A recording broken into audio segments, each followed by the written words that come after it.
नमस्कार। देश भर में चल रहे किसान आंदोलन का आज 47वां दिन है और दुर्भाग्यपूर्ण बात यह है कि इन 47 दिनों में दिल्ली के अलग अलग 5 बॉर्डर पे जो आंदोलन चल रहा है उसमें करीब 57 किसान शहीद हुए हैं। तो ये हम उसका दायरा समझ सकते हैं कि गए 43 दिन में 57 लोगों ने अपनी जान अलग अलग कारणों से खोई है। कुछ ने खुदकुशी की है, कुछ बीमार होने के नाते गुजर गए हैं, लेकिन इन सारी बातों का कोई भी असर सरकार पे गिरा है ऐसा नहीं लगता है, क्योंकि एक बार भी सरकार ने इसके बारे में अपनी संवेदना स्पष्ट नहीं की है। तो ये तो बहुत गलत बात है, ऐसा हम मानते हैं। तो मुख्य रूप से जो जून 2020 को कोरोना काल में सरकार ने ये 3 अध्यादेश लाए और बाद में उसको आवाज़ी मतदान से या अपनी भरपूर बहुमत की ताकत से मंजूर जो करा के लिया बिना चर्चा, तो ये कानून के बारे में किसानों का पहले से मत था और ऐसा एक अंदेशा भी था कि ऐसे कुछ कानून सरकार लेके आने की उम्मीद है या शक्यता है, लेकिन उसका स्वरूप स्पष्ट नहीं हुआ था। अध्यादेश आने के बाद में ये स्वरूप स्पष्ट हुआ, तब से लगभग पंजाब हरियाणा में आंदोलन चल रहा है। लेकिन ये कोई मतलब आज की कृति है, दिसंबर में शुरू हो गई और अभी चल रही है, ऐसी बात नहीं है। तो जब से ये कानून का अध्यादेश आया तब से ही सरकार के खिलाफ का आंदोलन पंजाब और हरियाणा में चल रहा है। उसके पहले आज मैं ये कह दूँ कि आज 12 जनवरी है, तो मुल्ताई में मध्य प्रदेश में 2014 में एक किसान आंदोलन हुआ था और 14-15 के बीच में, तो उसके ऊपर सरकार ने गोलियां चलाई थी और उसमें 24 किसान लगभग शहीद हुए थे। तो वो मुद्दा लेकर देश के अलग अलग विभिन्न संगठन जो है किसान के संदर्भ में काम करने वाले, वो इकट्ठा होना शुरू हो गए थे और उन्होंने इकट्ठा आके एक अखिल भारतीय किसान संघर्ष समन्वय समिति करके एक समिति, जिसको आम तौर पे लोग AIKSCC के नाम से जानते हैं, तो योगेंद्र यादव उसके नेता है, दर्शन पाल जी जो इस आंदोलन के भी नेता है, वो उसके अध्यक्ष भी निमंत्रक है, और उसका सेक्रेटरीट संभालते हैं एडवोकेट अविक साहा जो बंगाल के हैं। तो ऐसे लगभग 250-300 संगठनों का एक समन्वय शुरुआत में से ही 2015-16 से ही चल रहा था और उन्होंने संसद में 2 बिल भी पेश किए थे, जो प्राइवेट बिल पेश किए थे, और उसके बाद में वो 19 में वापस हो गए, क्योंकि वो जिन्होंने पेश किए थे वो चुन के नहीं आए वापस, तो वो सत्र ख़त्म हो जाने के बाद में वो लैप्स हो जाते हैं, वैसा ही वो बिल लैप्स हो गए। लेकिन ये कोशिश लगातार आंदोलन की तरफ से भी की गई कि ये MSP का जो कानून है या किसान के हितैषी कानून जो है वो लाने की बात किसान आंदोलन ने शुरुआत से ही की थी। सरकार जो कानून लेके आई है उससे 3 खतरे जो आमतौर पे देखे जाते हैं कि आज ये खुला पूरा किसानी का क्षेत्र है। अब हम जानते हैं कि कोरोना काल में एक भारी संकट से पूरे दुनिया को जाना पड़ रहा है और उसका सीधा परिणाम हमारे देश पे भी है। तो हमारी GDP जो है वो अब -7 पॉइंट के ऊपर कुछ चली गई है और अनुमान है कि वर्ल्ड बैंक और IMF वाले लोग जो है उनका अनुमान है कि ये आप 7 पॉइंट और कुछ जो बिंदु है बताते हैं वो कम है, असल में वो 9 पॉइंट से ज़्यादा है, लेकिन सरकार अपनी इस बात को नहीं मान रही है। वो बात मुद्दा छोड़ दीजिए, लेकिन -7 ये तो बात सबको मंजूर है। लेकिन एकमेव एग्रीकल्चर यानी किसानी क्षेत्र ऐसा है जो प्लस 3.4 जीडीपी में है। तो एकमेव क्षेत्र हिंदुस्तान में आज ऐसा है, खुदरा व्यापार नहीं, बड़ा व्यापार नहीं, इंडस्ट्री नहीं, इंजीनियरिंग इंडस्ट्री नहीं, केमिकल नहीं, कोई भी क्षेत्र लीजिए वो सब माइनस में चल रहा है। बैंकिंग सेक्टर भी माइनस में चल रहा है। तो ये सब छोड़ने के बाद में आज किसानी ही ऐसा क्षेत्र है जो प्लस में चल रहा है। और मतलब इसका महत्व क्या है इस देश की पूरी अर्थव्यवस्था में, ये समझने के लिए ये काफ़ी है कि इतने संकट काल में भी किसानी क्षेत्र फ़ायदे में है और उसका जीडीपी प्लस 3.4 तक है। तो उम्मीद ये है कि सरकार और अर्थनीति करने वाले जो जानकार हैं वो इस स्थिति को समझे, लेकिन सरकार की जो मंशा है कि ये पूरा क्षेत्र जो है उसको मुक्त अर्थव्यवस्था में, मुक्त बाजार व्यवस्था में लेके जाए। और इसीलिए ये जो कानूनी शर्तें जो है, मतलब एपीएमसी में माल लेके आना, इसकी शर्त उन्होंने हटा दी।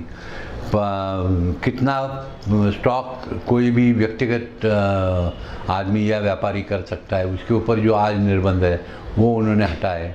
और ज़मीन जो है कॉन्ट्रैक्ट पे लेने का कानून अभी तक आया नहीं था। भले कॉन्ट्रैक्ट वैसे चल रहा था, ऐसे नहीं कि नहीं चल रहा है, लेकिन अनुभव ये है कि जहाँ जहाँ लोग मल्टीनेशनल कंपनी ने कॉन्ट्रैक्ट किए, वहाँ उन्होंने उस कॉन्ट्रैक्ट के खिलाफ में काम किया और किसान अंतिमतः किसान घाटे में रहा। क्योंकि जो बाज़ार उन्होंने भाव तय किए थे और एग्रीमेंट किया था, बहुत सारे एग्रीमेंट तो लिखित एग्रीमेंट नहीं थे, वो तो मुँह ज़बानी किए हुए एग्रीमेंट थे। लेकिन उससे वो मल्टीनेशनल कंपनी ने अपनी बात फेर ली, मुँह फेर दिया और ये कहा कि आपकी क्वालिटी अच्छी नहीं है, आपका साइज़ अच्छा नहीं है, खास करके टमाटर और आलू के बारे में ये उन्होंने किया, जिसके वेफर हम लोग खाते हैं लेज के।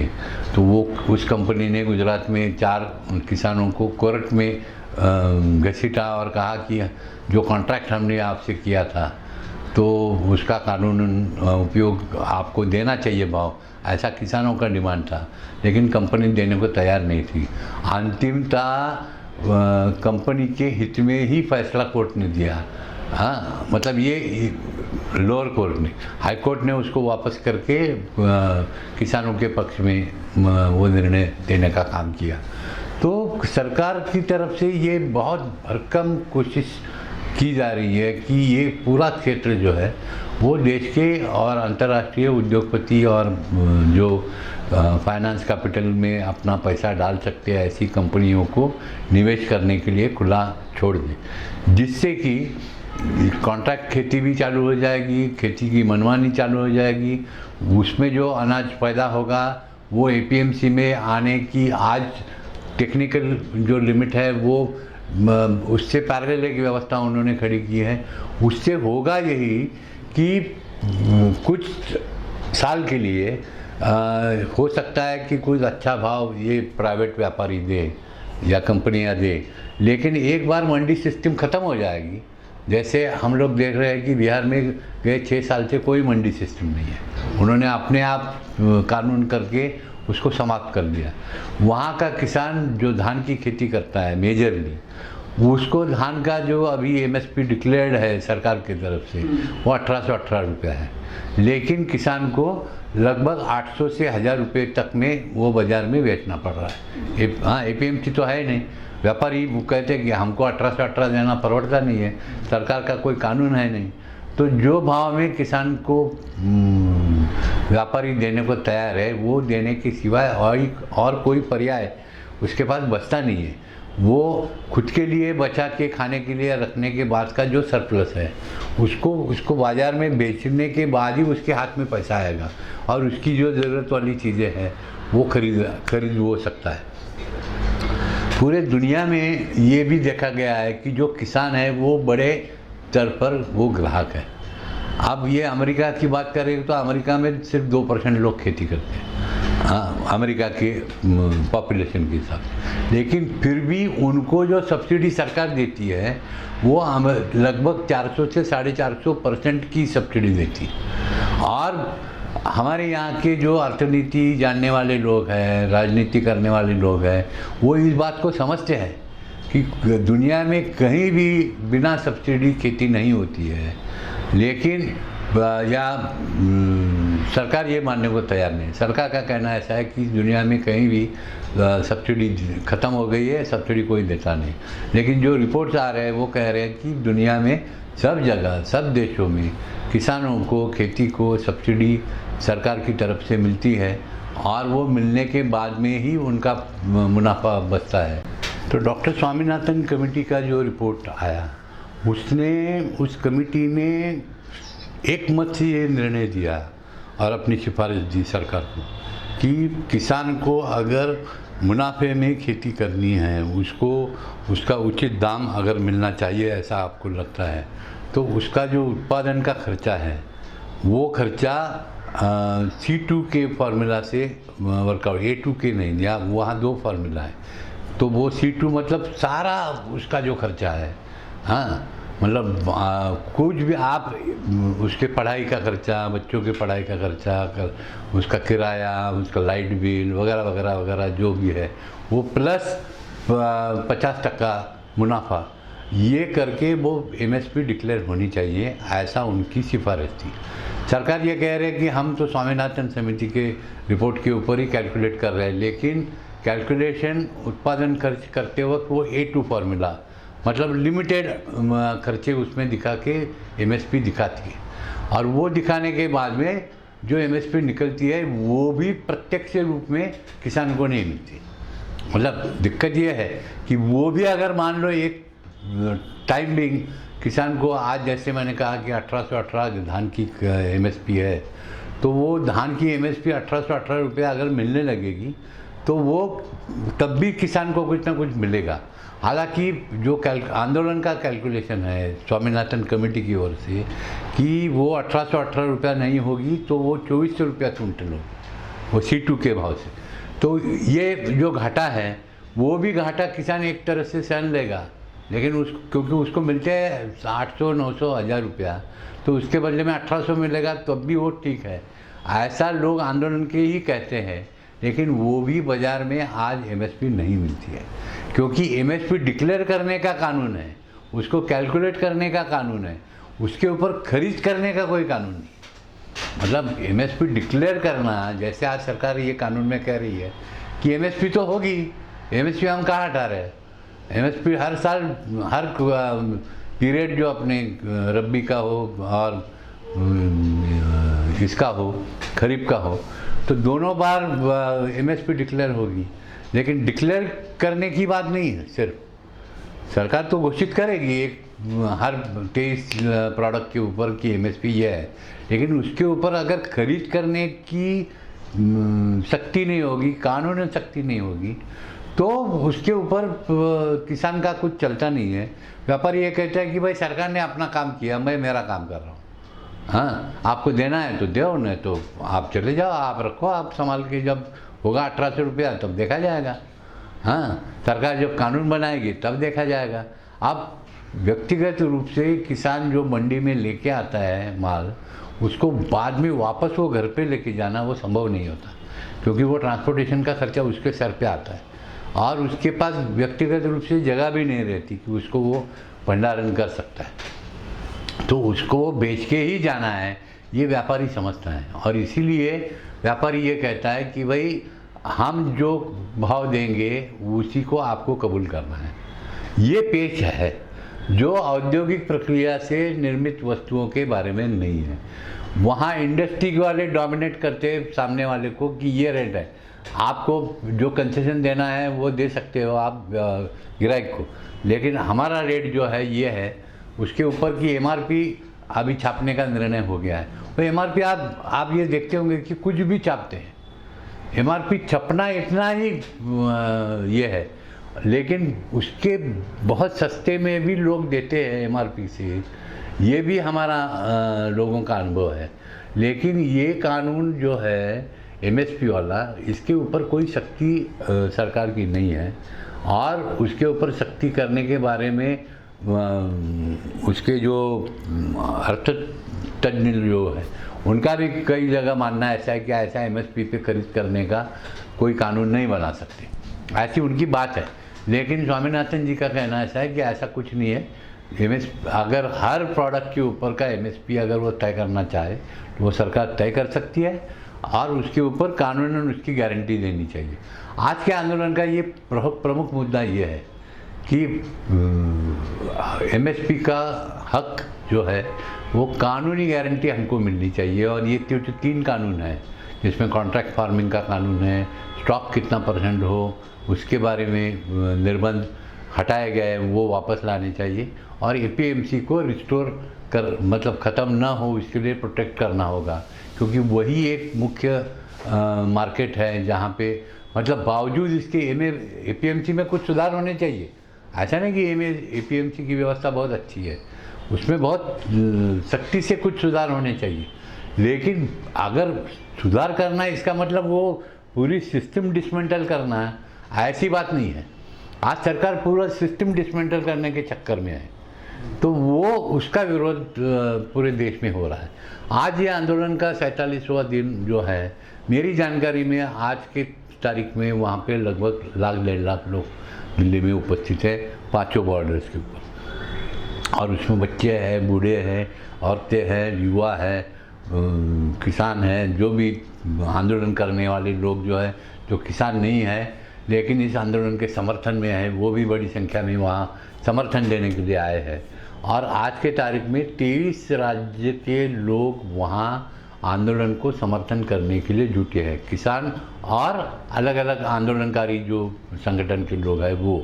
और अपने अपने राज्य में उन्होंने उस आंदोलन को चलाए रखा है, पक्का मोर्चा बनाया है। बंगाल में, बिहार में, बिहार में लगभग 25-26 जगहों के ऊपर एक पक्का मोर्चा बनाया है जहाँ रोज़ आके लोग अपना अपना समर्थन देते हैं। बंगाल में भी उन्होंने वो चालू किया है, तमिलनाडु में चालू किया है, कर्नाटक में है, आंध्र प्रदेश में है। तो सब जगह से ऐसी बात हो रही है कि इस आंदोलन को एक व्यापक समर्थन है। लेकिन सरकार का रवैया जो है ये कहते हुए कि यह आंदोलन सिर्फ पंजाब का है या हरियाणा का है, वो सही नहीं है।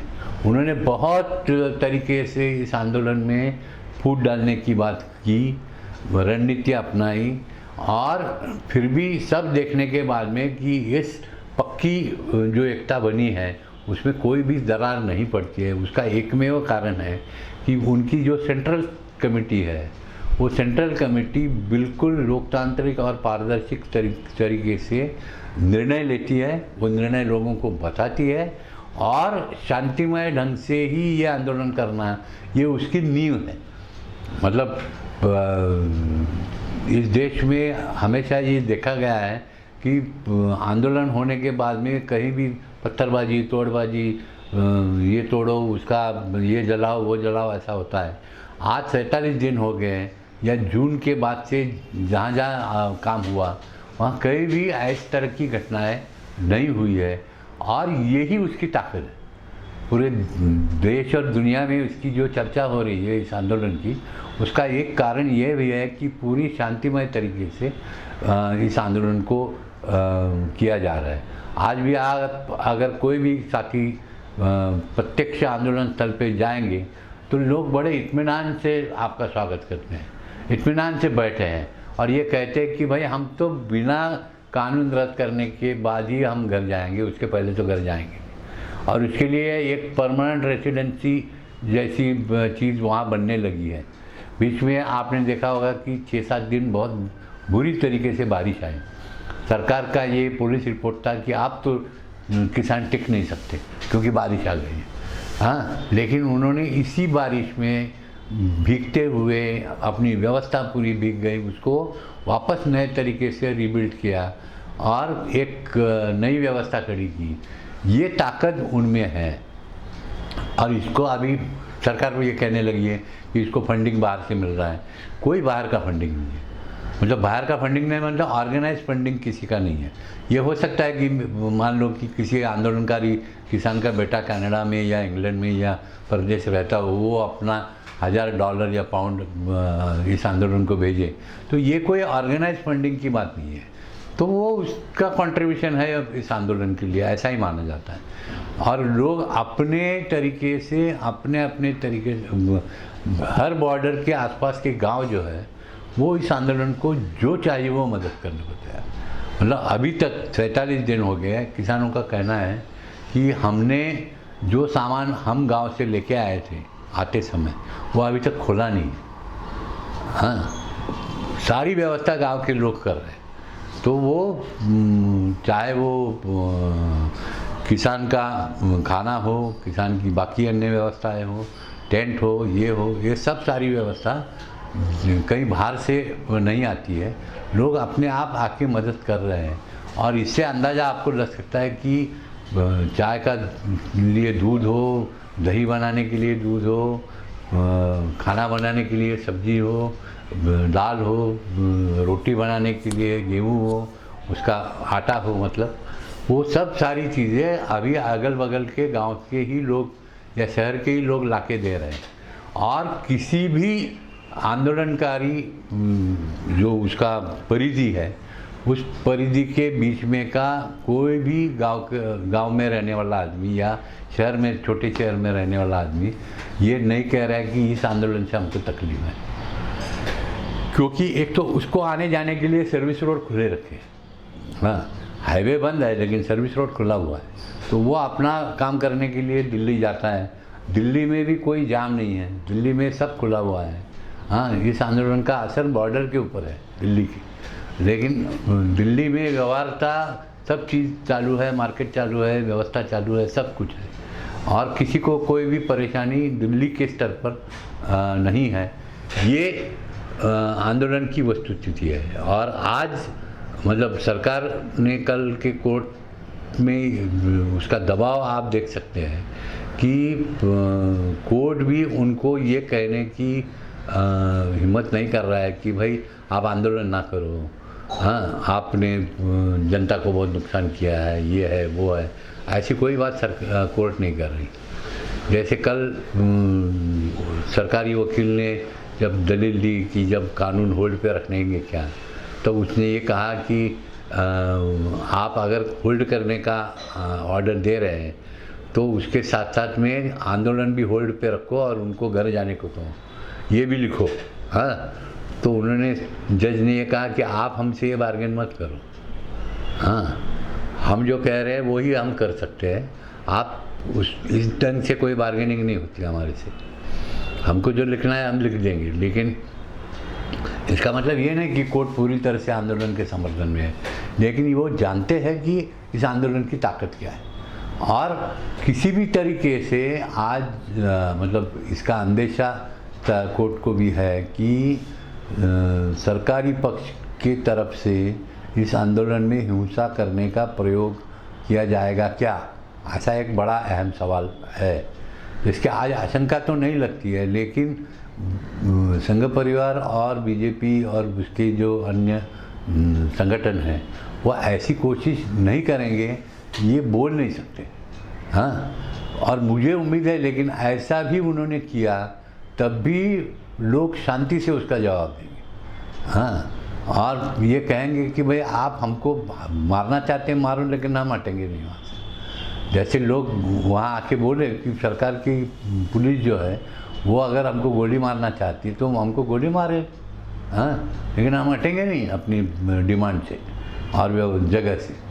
अगर मतलब ये सरकार को बहुत बड़ा 6 साल में मोदी सरकार को ये बड़ा आंदोलन फेस करना पड़ रहा है, यही उसकी ताकत है। और उसके चलते हर राज्य में कुछ ना कुछ एक कंसोलिडेशन हो रहा है। महाराष्ट्र में जैसे मैं ये कह सकता हूँ कि लगभग 100 संगठन एक साथ आकर एक जन आंदोलन की संघर्ष समिति ऐसी स्थापन होती है। रोज़ रात को उसकी 9 बजे मीटिंग होती है और फैसले लिए जाते हैं क्या क्या निर्णय करेंगे, क्या क्या आंदोलन के वहाँ जो कार्यक्रम तय हुए हैं वो कैसे करेंगे, कौन यहाँ से दिल्ली जा रहा है, कितनी तादाद में जा रहा है, कितने क्या करने की आवश्यकता है, तो उसके बारे में रोज़ की एक राय मशवरा लोगों में होता है।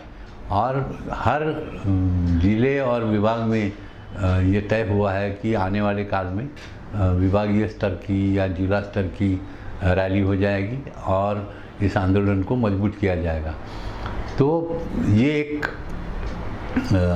केवल सरकार के खिलाफ का मुद्दा है नहीं, तो पूरे आंदोलन में सामाजिक राजनीतिक चेतना रखने वाले लोगों में इस आंदोलन में एक नई ऊर्जा लाई है और उस ऊर्जा को सकारात्मक रूप से लेके जाकर हम अगर काम करेंगे तो आने वाले काल में ये जो एक डर बैठा था कि अब तो ये सरकार आ गई है, आप तो कोई उसके खिलाफ में बोल नहीं सकते, तो ये बात सही है कि जो प्रस्थापित राजनीतिक दल है, हाँ, उन्होंने बहुत सारी गलतियाँ पहले कर ली हैं। हाँ, मतलब ये बात भी सही है अपनी जगह पे कि उनकी गलतियाँ हैं, उनको उसमें सुधार करना होगा और ये कहना होगा कि हमारे से गलती हो गई, तभी लोग मानेंगे उसको। जैसे एपीएमसी कानून के बारे में शरद पवार जी ने एक मॉडल एक्ट लेके आए थे। अब वो मॉडल एक्ट बहुत अच्छा है, ऐसी बात नहीं है, ये तो बहुत ही ख़राब है। वो मॉडल एक्ट भी बहुत अच्छा है, ये कह नहीं सकते, मतलब उसको दावे के साथ कह नहीं सकते हम लोग। तो लेकिन ऐसी बातें अलग अलग टाइम पे जब वो सत्ताधारी थे तब किए थे, विरोधी दल थे तब भी किए थे। तो राजनीतिक दलों को एक साफ भूमिका नए सिरे से इसमें रखनी होगी। उसमें ये जो आज एक बात कल दूसरी बात ऐसा करके हम चलेंगे तो लोग उस पर नाराज़ हो जाएंगे, लेकिन राजनीतिक दल के लोग समझ रहे हैं, इसके लिए वो चुप भी हैं, कुछ बोलते नहीं हैं। अब बोलेंगे तो आंदोलन के समर्थन में ही बोलेंगे, विरोध में तो कोई नहीं बोल रहा।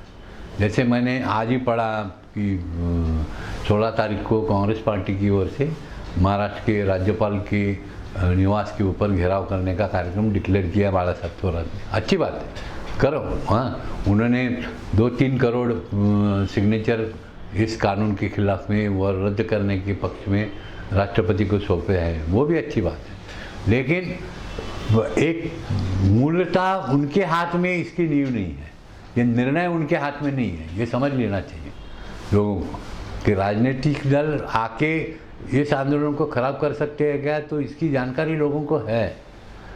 और इसलिए ये पूरी सारी निर्णय प्रक्रिया जो है उसमें राजनीतिक दल कहीं भी नहीं है, उनको स्टेज पे नहीं लाया जाता है। दिल्ली में भी किसी आंदोलन के स्टेज पे राजनीतिक दल के नेता आके मिल के जाते होंगे, लेकिन स्टेज पे आके भाषण नहीं करते। तो ये प्रिवेंटिव एक्शन भी लोगों ने लिया हुआ है, क्योंकि वो जानते हैं। और आज मैं देख रहा हूँ ऐसा कि जो पुलिस या देश की जनता जो है, मतलब जवान जो है, वो भी किसान का ही बच्चा है मेजरली। हाँ, जैसे मजाक में लोग कहते हैं कि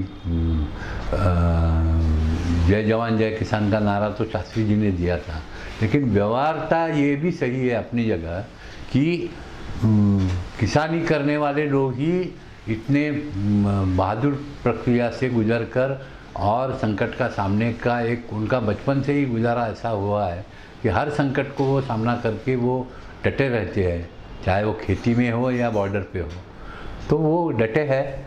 और संभावना ये है कि जब मिलिट्री भी अगर बुलाई जाए तो मिलिट्री आके ये कहेंगे कि भाई बाकी सब करने को कहो, लेकिन हम गोली नहीं चलाएंगे। तो मेरी उम्मीद ऐसी है कि पुलिस, जो दिल्ली पुलिस भी है या केंद्र सरकार की सीआरपीएफ भी हो, वो भी किसानों के ही बच्चे हैं।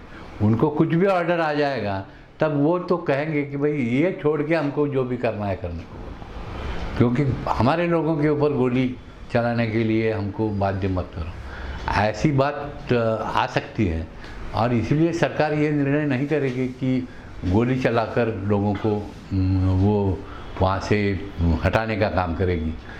पता नहीं, किसानों की एकता बनी हुई है, किसानों ने ये कह दिया है कि हम कोई कमेटी में जाएंगे नहीं। यह कल के रात के बैठक में तय हुआ है। कोई भी, सुप्रीम कोर्ट भी कहता है कि हम कमेटी के पास जाके बात करें, हमको कोई कमेटी नहीं चाहिए। सरकारी स्तर पे, मंत्री स्तर पे जो बात हो रही है, 15 तारीख को बात होनी है, तो उसमें जो कानून पीछे लेने की जो सेंट्रल डिमांड है और एमएसपी के बारे में जो डिमांड है, वो दो डिमांड के ऊपर अगर सरकार बात करना चाहे तो आंदोलन बात करेगा, और नहीं तो आंदोलन चलता रहेगा। मेरी जानकारी में ये आंदोलन और भी 6 महीने तक चल सकता है, मतलब इतनी ताकत उस आंदोलन में है और लोग उसको चला सकते हैं। और देश भर में इसको लेकर जो एक ऊर्जा बनी है वो रोज़ बड़ी होती जा रही है। हाँ, और सरकार के खिलाफ का वातावरण बहुत तेज़ होता जा रहा है। भाजपा के लोग कितना भी टीवी इंटरव्यूज़ में कहें, लेकिन जब वो गांव जाते हैं तब लोग उनको ही सुनाते हैं। ये बात तो हर ज़िले में, हर जगह में, हाँ, आवाज़ कम ज़्यादा होती होगी, लेकिन सुनाते ज़रूर है कि आप जो कर रहे हैं ठीक नहीं कर रहे। तो ये लोगों में ताकत है। और भारत में बहुत साल के बाद, मतलब लगभग ये कह सकते हैं कि जेपी आंदोलन के बाद वापस एक नया आंदोलन ऐसा खड़ा हुआ है जिससे कुछ हम आशा कर सकते हैं और लड़ने की उम्मीद जो है उस पर हम कायम रह सकते हैं। बहुत बहुत धन्यवाद।